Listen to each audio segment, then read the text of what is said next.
Alright mga tropa, welcome back to my channel. At naggumawa tayo ng cam ni tropang galing kay tropang Jan. So kumuha lang ako mga tropa nitong cams na pamalit ni tropang Jan sa atin. Ito, so actually dalawa siya. Ito nagawa ko na, grinded na siya, parang 7.5 ata to. And then ito yung pamalit ni tropang Jan sa ginawa natin. So bakit nga ba may kapalit?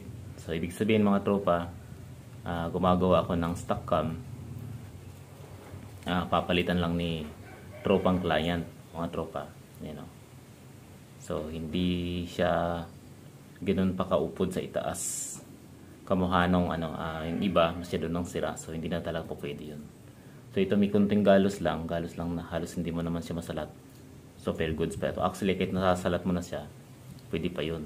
Unlike yung talagang may kanal na parang papatong na siya ng around 0.3, 0.5, wala na yung sira.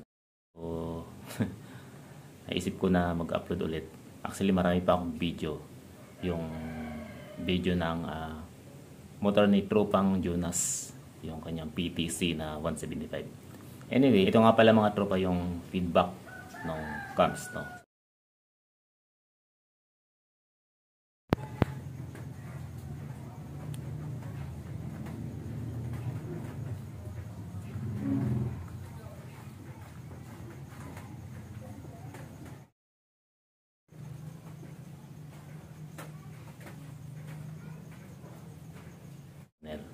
So hindi na si tropang Jan yung kumuha ng cam, kundi yung may-ari. Ata yung mga tropa before New Year. So itong video to mga tropa, actually matagal ko na ginawa, last year pa. So yan mga tropa, once again kay tropang owner ng cam ng XRM or Wave 125 cam, salamat sa iyo. At kay tropang Jan, kita yung nire-recommend, no, na gumawa ng mga cams. Actually nasyak din ako kasi from parang 6.8 parang ganon din gawing 7, parang 7.5 mga tropa.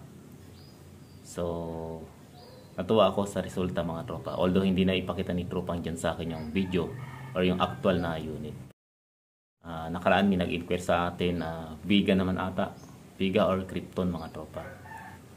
Itong mga cam na to, may kausap din tayo sa feeds natin, papagawa daw. Pamasada naman. So ito yung kundo namin. Yan. So namamasada siya, ang sabi niya 7.4 daw yung cam na binili niya. Pag-usapan lang natin yung 7.4 na. Singitan natin dito sa video. Kapag ka namamasada ka mga tropa, sa experience ko, hindi mo kailangan ng sobrang taas like 7.4 or 7.3 up. Especially 7.5, hindi talaga yan. Hindi talaga si ideal na kahit sabihin natin hindi pa masada, kundi pang service lang, pang daily na tricycle ha. Tricycle ang pinag-uusapan. Gawa ng masyadong mataas yan, hindi ibig sabihin mas mataas ang cam, mas malakas. Hindi yun basta yan. Alam na mga legit yan na gumagawa ng cam. So sa akin, sa experience ko mga tropa, dami na akong video nagawa na nakagamit ako ng unang nagamit ko mga tropa 7.0, 6.4, and then 6.8. Ginawa kong 6.9, bumalik ako sa 6.7 ata. Ang gamit ko ngayon is 6.1, yung nag-add lang ako ng konting-konti. So yung additional na power kinuha ko na lang doon sa compression at saka sa port. And then yung carb natin is UCR. Hindi na flat mga tropa. Gusto ko mas matipid na konti. Napakamahal lang ka sa Palawan, especially sa Puerto Princesa. Nagre-rinse ng 69. Magsi-70 na halos mga tropa. So pag pamasada, ang cam natin mga tropa, dapat mataas na dyan yung 7.0. Huwag na kayo umabot ng 7.2, 7.5, especially 7.5 talaga. So si tropang Rick ng Lawag ba to? Ng Lawag, laging 7.2. Pero okay lang mga tropa kasi minas up niya naman sa sit up niya. Pero para sa akin mga tropa, na nagtitipid, sa mga katulad ko nagtitipid, sapat na yung 6.8, mataas na yan, 6.5. Sa akin nga 6.1 lang, okay na ako eh. So yan, once again, sa mga gustong magpagawa ng cam, mapa-post-rad man yan, especially post-rad, send nyo lang sa akin yung cams, yung ganito.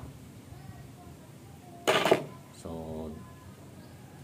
ayun, paabang na lang ng next video natin. Hindi ko alam kung may i-upload ko yung Tropan Jonas kasi gaganti pa ata yung sa Rusi 125 na sumibak sa kanya.